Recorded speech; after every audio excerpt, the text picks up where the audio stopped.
Assalamualaikum warahmatullahi wabarakatuh. Alhamdulillahilladzi khalaqal mauta wal hayata liyabluwakum ayyukum ahsanu amala. Wassalatu wassalamu ala Rasulillah wa ala alihi wa ashabihi wa mawalah. La haula wa la quwata illa billah. Subhanaka la ilma lana illa ma 'allamtana innaka antal alimul hakim. Bapak Ibu jamaah pemirsa Salam Nusantara dimanapun berada, alhamdulillah oleh Allah Subhanahu wa ta'ala kita diberi kesempatan untuk hidup, untuk bergerak, dan untuk beraktivitas. Itulah nikmat dari Allah Subhanahu wa ta'ala. Karena kita dibatasi oleh waktu, dibatasi oleh umur. Mulai dulu sampai sekarang belum ada orang yang tak mati. Pada akhirnya orang akan dijemput oleh kematian. Dari zaman dulu tak ada orang yang hidup selamanya. Ia akan menemukan dengan ajalnya. Oleh karena itu efektivitas waktu sangat dipentingkan. Yang termasuk juga ingat terhadap sebuah kematian. Kullu nafsin dha'iqatul maut. Setiap yang berjiwa, setiap yang bernapas, ia pasti mati. Oleh karena itu kita ini harus berpikir, kalau besok saya mati, kira-kira apa yang bisa saya tinggalkan? Lalu apa yang bisa kita bawa kelak kepada Allah Subhanahu wa ta'ala? Karena kita semuanya akan mati. Bukan takut pada kematian. Dan banyak orang menjadi takut kematian, bukan mempersiapkan kematian. Oleh karena itu orang yang cerdas adalah orang yang banyak ingat mati. Maka ketika ada sahabat Ansor datang kepada Rasulullah SAW menyebut man aqyasun nasi ya Rasulullah, siapa yang paling cerdas wahai Rasulullah? Aktsaruhum dzikron lil mauti, adalah orang yang paling banyak mengingat kematian. Coba bayangkan Bapak Ibu sekalian, dari contoh kita ingat pada kematian. Mau berbuat dosa, ingat mati, kita akan berpikir 2 kali, 3 kali, 4 kali. Kalau saya pas berbuat dosa dipanggil oleh Allah, gimana kita? Itu pasti su'ul khotimah. Na'udzubillah min dzalik, kita mau berbuat mungkarat, kita berpikir akan dimintai pertanggungjawaban setelah kematian, kita akan berpikir 2 kali. Mau berbuat bohong pada orang lain, takut nanti ditagih oleh Allah. Mau ngutang pada orang lain lalu nggak bayar, takut ditagih kelak di akhirat. Mau korupsi, takut nanti dituntut di depan Allah Subhanahu wa ta'ala, pasti takut. Kalau dia ingat mati, bahkan kita mau menumpuk harta pun tak mau berbagi dengan orang lain, kita akan berpikir berkali-kali karena kita ingat kematian. Buat apa kita punya harta banyak? Buat apa kita numpuk kekayaan kalau ternyata sebentar lagi saya akan meninggalkan yang saya miliki ini? Itu betapa cerdasnya kalau orang ingat pada kematian. Zahabu bi syarafid dunya. Kalau kita sering ingat pada mati, zahabu, kita akan pergi dengan kemuliaan dunia. Kenapa? Kita ingin mengukir yang di dunia ini dengan baik. Ad-dunya mazra'atul akhirah. Dunia ini tempat kita berladang. Coba kalau kita ingat pada kematian, nanti akan kita menjadi orang yang mulia pada saat meninggalkan dunia ini. Kita berpikir, lahir orang pada ketawa semua. Jangan sampai kematian kita orang pada ketawa dan nyorakin semuanya. Bahwa orang sudah puas, udah pergi biar nggak ada. Jangan sampai. Kita akan pergi dengan mulia. Orang menangis merasa kehilangan dengan kita. Kenapa? Karena kita mulia di depan masyarakat, di depan makhluk Allah, dan mulia di mata Allah Subhanahu wa ta'ala. Itu kalau ingat pada kematian. Tapi kalau tidak ingat pada kematian, kita bisa matinya dengan hina. Tak mau peduli pada orang lain. Ada orang meninggal tak pernah mau takziah. Dengan orang lain tak mau bergaul dengan baik, tak mau berbagi dengan orang lain. Kenapa? Karena berpikir dirinya tak pernah butuh pada orang lain. Padahal ketika saat mati, dia tidak bisa nguburin diri sendiri. Saat dia mati, tidak bisa dia mandiin diri sendiri. Apa yang dia punya sama sekali tidak punya dia harus bawa. Kalau toh ada keyakinan dibawa ke alam kubur, naudzubillah, itu nggak bermanfaat apa-apa. Ada teman kaya lalu beli kuburan, satu kuburan 1 miliar, beli 5 dengan anak dan cucunya dan istrinya. Tidak akan ketemu di akhirat kalau imannya tidak sama. Meskipun kuburannya dekat, kita beli di tempat yang kapling yang sama. Mungkin tempatnya rindang, tapi kita tidak membawa amal yang baik, kita akan kepanasan. Kita tidak membawa iman, kita tidak akan pernah rasa dingin. Tidak akan pernah sejuk. Meskipun berdekatan kuburannya anak dengan orang tua, tapi imannya tak sama, tak mungkin ketemu. Ia akan di tempat neraka yang lain, kalau tidak membawa iman. Begitu juga andaikan beriman pun mungkin bisa ketemu, meskipun nanti derajatnya berbeda antara iman yang satu dengan iman yang lain. Oleh karena itu dalam kehidupan ini menuju kematian bukan fisik yang dekat, tetapi iman dan amal yang harus dekat di antara kita. Kalau kita ingat mati, zahabu bi syarafid dunya, kita akan pergi dengan kemuliaan dunia, dan kita akan menjadi orang yang dikenang di dunia ini oleh makhluk Allah dengan jariahnya, dengan jasa baiknya. Kita zahabu bi syarafid dunya wa karamatil akhirah, dan kemuliaan di akhirat kelak. Kenapa? Karena kita sudah membawa bekal. Di dunia banyak amal yang kita berbuat, banyak jariah yang kita lakukan. Di dunia sudah banyak kebaikan yang kita berbuat. Ada amal jariah, ada sedekah jariah, ada anak soleh yang mendoakan, ada ilmu yang manfaat ditularkan kepada muridnya, selalu mengirim pada kita. Maka kita di akhirat dengan penuh kemuliaan wa karamatil akhirah. Dengan cara apa?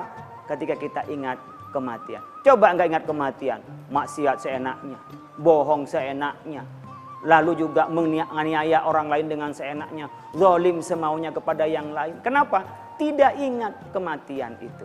Oleh karena itu kunci kita menjadi orang cerdas, terarah dan jelas manakala kita ingat kematian. Dan ingat, masa depan kita bukan masa pensiun. Masa depan kita bukan pada saat berkeluarga kelak, kalau kita sekarang sedang kuliah, bukan. Kapan masa depan kita? Masa depan kita adalah setelah kematian, karena kita akan hidup selamanya setelah kehidupan di dunia ini. Mudah-mudahan kita semua oleh Allah Subhanahu wa taala diberi hidayah untuk selalu mengingat mati dan mempersiapkan kematian itu. Kita lanjutkan setelah pesan-pesan berikut ini.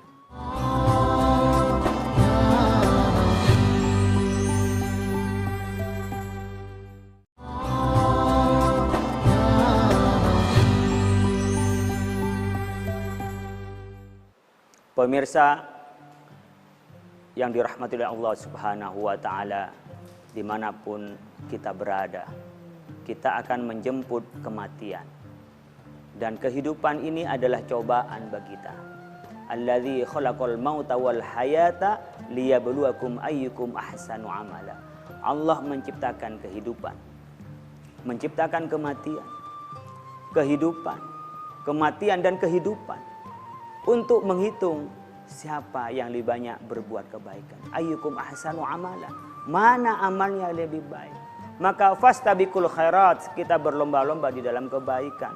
Kita harus kompetisi, tidak boleh kita menyerah kepada yang lain. Kita harus berlomba-lomba di dalam mencapai kebaikan. Karena apa? Karena kita kelak oleh Allah akan dinilai. Bahwa ada terakhir dari kehidupan kita yang kita pertanggungjawabkan. Kalau kita sehat akan ditanya, sehat kita digunakan untuk apa? Maka Allah akan menilai mana yang lebih banyak kesehatan kita digunakan untuk mendekatkan diri kepada Allah atau digunakan hanya untuk foya-foya. Kalau kita diberikan masa muda oleh Allah, di mana masa ini adalah masa yang kuat. Kenapa? Karena masa muda ini masa yang ada di tengah-tengah kelemahan dari anak kecil, tengah-tengah kelemahan dari orang yang usia lanjut. Maka usia muda adalah usia yang kuat. Nah, pada saat usia kuat, kita akan ditanyakan oleh Allah, digunakan untuk apa usia mudamu itu? Dan biasanya orang yang masa muda berprestasi, ia akan terus berprestasi. Masa muda yang tak pernah berprestasi, akan sulit masa tuanya akan berprestasi. Demikian juga, jangan pernah berpikir kita akan mendapat kebahagiaan di akhirat kalau tak pernah membangun kebahagiaan keimanan di dunia ini. Jadi di dunia adalah barometer kita di akhirat. Makanya di samping kita juga berbuat kebaikan, kita berdoa kepada Allah Subhanahu wa taala husnul khotimah. Kita sering berdoa, ya dzal jalali wal ikram amitna 'alal iman. Ya dzal jalali wal ikram amitna 'alal islam. Ya Allah yang Maha Agung, berilah kami kematian apa? 'Alal iman, mati dengan membawa iman. Beramal sekian banyak, beramal sungguh-sungguh, tapi tidak mati bawa iman, semuanya sia-sia. Seperti apapun kehidupan kita, tapi kita bisa membawa iman dan Islam kematian kita. Disebut dengan husnul khotimah, kita pasti akhirnya akan masuk surga. Kalau kita diampuni oleh Allah Subhanahu wa taala perbuatan buruk kita, kita bisa langsung masuk surga. Tapi kalau tidak, mungkin kita akan dicuci dulu di neraka, baru oleh Allah Subhanahu wa taala kelak akan dipindahkan ke surga. Semua dengan keadilan Allah, dengan ma'unahnya dari Allah Subhanahu wa taala. Oleh karena itu, kita ini diuji mana yang kita lakukan pada saat kita hidup ini. Diberi harta, harta kita digunakan untuk apa? Mana yang digunakan untuk syukuran, mana yang digunakan untuk bersyukur. Mungkin syukuran hanya untuk makan-makan dengan teman. Syukuran mungkin pesta-pesta dengan teman.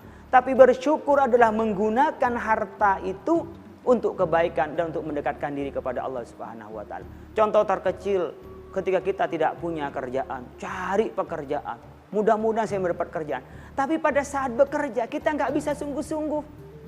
Kita tidak amanah mengemban kerja itu. Padahal kita mencari kerja dengan kita susah payah, tapi setelah mendapatkannya kita tidak bekerja bersungguh-sungguh. Itu namanya tidak bersyukur. Apalagi kalau dia mendapatkan honornya, mendapatkan gajinya, mendapat uangnya, tidak digunakan untuk mendekatkan diri kepada Allah Subhanahu wa taala. Ada yang punya harta, punya pekerjaan, bahkan punya jodoh. Ketika nggak punya jodoh, kita mencari jodoh. Mudah-mudahan saya mendapatkan jodoh. Laki-laki mudah-mudahan dapat istri, yang perempuan mudah-mudahan dapat suami. Tapi kenapa pada saat dia sudah berkeluarga, dia tidak mensyukurinya? Apa? Menafikan peran suaminya, menafikan peran istrinya, merendahkan pasangannya. Kita tidak bisa saling menghormati. Bagaimana membina rumah tangga yang baik? Itu namanya tidak bersyukur. Oleh karena itu, ketika kita ingin menjadi orang baik, ingatlah pada kematian. Disebutkan dalam surat Yasin yang sering kita baca, inna nahnu nuhyil mauta wa naktubu ma qaddamu wa atharahum wa kulla syai'in ahsaynahu fi kitabim mubin. Allah Subhanahu wa taala, inna nahnu nuhyil mauta. Allah yang membangkitkan dari kematian. Jangan dikira kalau mati jadi debu hilang, enggak. Jangan dikira setelah kematian tidak ada kehidupan, tidak. Kehidupan yang hakiki adalah setelah kehidupan ini. Setelah kematian adalah kehidupan yang hakiki dan kehidupan selamanya. Nahnu nuhyil mauta, oleh Allah akan dibangkitkan kelak dan semuanya akan diminta pertanggungjawaban. Tulang belulang akan disambung, ditemukan dengan ruhnya. Dan nanti oleh Allah Subhanahu wa taala semua dikunci mulut kita ini. Mungkin lidah kita bisa bersilat, tetapi kalau nanti yang bicara itu adalah tangannya, disaksikan oleh kakinya, kita tidak bisa mengelak lagi. Di depan Allah itu adalah organ tubuh yang akan bicara, bukan mulut. Mulut bisa bohong, tetapi sudah organ tubuh kita yang akan mengatakan. Dan organ tubuh kita, tangan kita, dan saksi adalah kaki kita yang nanti akan menjadi persidangan di hadapan Allah Subhanahu wa taala. Nahnu nuhyil mauta wa naktubu ma qaddamu. Dan Allah mencatat ma qaddamu, apa yang kita persembahkan. Apa yang kita lakukan, ma qaddamu wa asyarahum, dan apa yang kita tinggalkan. Jadi oleh Allah Subhanahu wa taala kelak kita akan diminta apa yang kita persembahkan untuk dibawa bertemu dengan Allah. Saat yang bersamaan kita akan diminta oleh Allah Subhanahu wa taala apa yang kau tinggalkan kepada generasi berikutnya. Jadi jangan berpikir pergi dari dunia tanpa meninggalkan legacy apa-apa, tanpa meninggalkan hasil perjuangan apa-apa. Jangan. Harus ada legacy, ada peninggalan, ada bukti bahwa kita ini pernah hidup di dunia dan membangun muka bumi ini. Saat yang bersamaan ini menjadi amal baik kita, dan untuk kita bertemu dengan Allah Subhanahu wa taala. Wa asyarahum, sisa-sisa, bekas-bekas peninggalan-peninggalan dari yang kita lakukan itu. Oleh karena itu, hidup ini hanya sekali. Maka lakukanlah sesuatu yang berjasa bagi generasi berikutnya. Saat yang bersamaan, lakukanlah sesuatu yang menjadi bekal kita untuk menghadap kepada Allah Subhanahu wa taala. Pemirsa, kita lanjutkan setelah pesan-pesan berikut ini.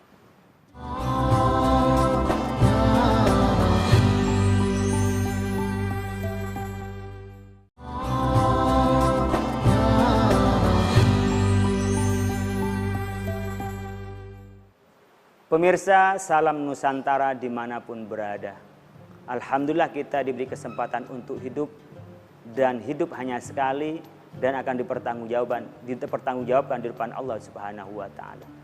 Lalu bagaimana cara kita ini hidup baik dan mati juga dengan baik? Sering pada saat khutbah Jum'ah kita mendengarkan khatib, ya ayyuhalladzina amanu taqullaha haqqa tuqatih wa la tamutunna illa wa antum muslimun. Hai orang-orang yang beriman, ittaqullaha, takutlah kepada Allah, haqqa tuqatih, sebenar-benarnya takut. Haqqa jihadi, dengan sungguh-sungguh untuk takut. Apa itu takwa? Imtisalu awamiri wajtina bunawahi, adalah mengikuti perintah Allah dan menjauhi larangannya. Ini terasa mudah membicarakannya, terasa mudah menyampaikannya, tapi melakukannya agak sulit. Bahkan mungkin sulit untuk kita menjadi takwa, sebenarnya takwa. Coba kalau kita takwa dimaknai mata kita ini tak pernah maksiat. Masya Allah, kita di jalan raya aja sekali melihat yang maksiat, buka aurat. Coba kita dengan omongan kita dengan mudah merekam. Mungkin mudah kita juga menyampaikan tulisan di media sosial yang melukai perasaan teman kita nggak terasa. Coba bandingkan dengan penggunaan pendengaran kita. Mana yang digunakan untuk mendengarkan kebaikan dan digunakan untuk mendengarkan keburukan. Mana yang mendengarkan sesuatu yang bermanfaat dan mendengarkan hanya sesuatu yang sifatnya santai-santai dan foya-foya saja. Coba bandingkan dari yang kita punya ini. Itulah takwa. Mari kita gunakan kaki kita. Berapa panjang langkah kita digunakan untuk mendekatkan diri kepada Allah, dan berapa panjang langkah kita ini yang digunakan untuk maksiat kepada Allah Subhanahu wa taala. Haqqa tuqatih wa la tamutunna illa wa antum muslimun. Jangan engkau mati kecuali mati Islam. Semua kita pengen mati Islam. Tapi semua kita itu bisa. Tetapi kita diserukan wala tamutunna, padahal yang mematikan adalah Allah, yang menghidupkan adalah Allah, yang memberi rezeki adalah Allah. Kenapa disampaikan wala tamutunna, jangan kau mati kecuali mati Islam? Bisa enggak kita mengelak untuk tidak mati Islam? Bisa. Bisa enggak kita juga mati Islam? Bisa. Siapa yang membuat? Diri kita sendiri. Kitalah yang bisa membuat. Kalau kita ingin mati Islam, maka kita jaga keislaman kita. Kalau kita ingin husnul khotimah, jagalah kebaikan kita. Maka disebutkan dalam tafsirnya wala tamutunna illa wa antum muslimun, kata Ibnu Katsir, hafidhu ala islamikum. Peliharalah atas keislaman kalian. Kenapa? Karena kita ini akan mati Islam. Fa innallaha qad ajra 'adatahu anna man 'asha 'ala syai'in mata 'alaihi wa man mata 'alaihi bu'isya fihi. Katanya karena Allah memberikan tradisinya. Man 'asha 'ala syai'in mata 'alaihi. Orang yang hidup dengan cara sesuatu, maka matinya akan menjadi caranya dia mati. Coba lihat kita, buktinya. Orang yang profesinya itu mikir, profesinya menggunakan otak, maka serangan penyakitnya banyak melalui otak. Orang yang bekerja yang di luar seperti sopir, biasanya penyakitnya nggak jauh-jauh dari yang berkenaan dengan sopir. Masuk angin, berkenaan dengan mungkin ginjal, berkenaan dengan juga penyakit yang itu berkenaan dengan profesinya. Dan kita bisa melihat betapa banyak orang-orang preman matinya pada saat dia jadi preman. Betapa banyak orang-orang yang rajin sholat dan sembahyang matinya pada saat dia sujud. Kita bisa menyaksikan lagi ngisi pengajian. Pas ngisi pengajian, oleh Allah dipanggil, baru ayat kedua dan ketiga dia sudah tersungkur meninggal. Kita juga bisa melihat bagaimana orang sedang jingkrak-jingkrak. Bagaimana dia sedang berdansa. Allah panggil ajalnya saat berdansa. Orang yang sedang barangkali menjaga keamanan. Bahkan dia juga barangkali untuk memastikan dia adalah orang yang kuat menjaga keamanan. Tapi juga tak sedikit dia meninggal pada saat bentrokan soal keamanan itu. Maka cara hidup seseorang itu adalah memberikan cara matinya seseorang. Wala tamutunna illa wa antum muslimun. Jangan engkau mati kecuali mati Islam. Maka caranya adalah hiduplah Anda dengan cara Islam. Karena dengan cara Islam itu akan memberikan petunjuk cara mati kita. Jadi sebenarnya pola hidup kita, tingkah laku kita, cara kita ini adalah bagian dari tanda-tanda kematian kita. Miriplah dengan kita ketika melihat anak masih kecil, anak yang masih remaja. Ketika anak masih kecil, masih remaja, dia orangnya rajin, orangnya cekatan, orangnya baik, bahkan mempunyai jiwa kepemimpinan. Biasanya nggak begitu lama ia akan terlihat jiwa kepemimpinannya. Tak terlalu lama dia akan kelihatan tentang bagaimana kiprahnya. Sebagaimana Rasulullah SAW dari sedari masih kecil itu udah ada tanda-tanda kenabiannya. Pada saat Bani Quraisy, pada saat para kabilah itu berantem, karena apa? Ingin meletakkan Hajar Aswad sebagai kemuliaan daripada para kabilah di Arab pada saat itu. Rasulullah ditunjuk sebagai penengah untuk apa? Untuk meletakkan Hajar Aswad itu. Bagaimana terbuktinya? Sedari dini sudah ketahui. Nabi Sulaiman alaihissalam mulai dari kecil sudah ketahuan ketika Nabi Daud alaihissalam memutuskan perkara tentang ternak atau kambing yang makan tanaman tetangganya. Lalu kambingnya disuruh berikan pada tetangganya. Nabi Sulaiman sudah memberi usulan bagaimana kalau kambingnya hanya dimanfaatkan oleh tetangganya, sementara tanaman itu dipulihkan kembali oleh orang yang punya kambing. Sehingga kambingnya tidak pindah kepemilikan dan tanamannya terus berjalan. Jadi mulai sedari dini kita sudah ketahuan arah kita dewasa jadi apa. Begitu juga pada saat hidup ini kita sudah tahu. Pada saat hidup ini adalah tanda-tanda dari kematian kita dan adalah jalan menuju akhirat kita. Di dunia baik, insya Allah akhirat baik. Di dunia selamat, insya Allah di akhirat juga selamat. Fid dunya hasanah wa fil akhirati hasanah. Mudah-mudahan oleh Allah Subhanahu wa taala kita diberi hidayah untuk mengingat kematian, menyiapkan kematian dan mati dengan membawa iman dan Islam dan mendapat ridha dari Allah bersama dengan para anbiya, salihin wa syuhada di surga Allah Subhanahu wa taala. Amin ya rabbal alamin. Kurang lebihnya mohon maaf. Wallahul muwaffiq ila aqwamit thoriq. Assalamualaikum warahmatullahi wabarakatuh.